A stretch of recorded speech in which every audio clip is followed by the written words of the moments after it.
जरा चिडकीच है पण भारीच है, यार भारीच है ही पोर।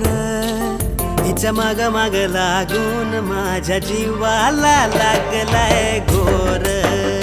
हिच्या माग माग लागून जीवाला लागलाय घोर।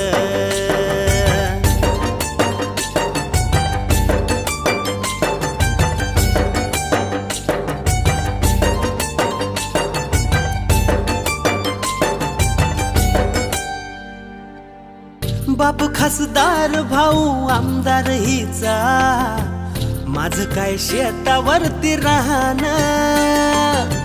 हिच्या घरी मऊ मऊ बिछाना माझं भुईवर तसंच पडणं। बाप खासदार भाऊ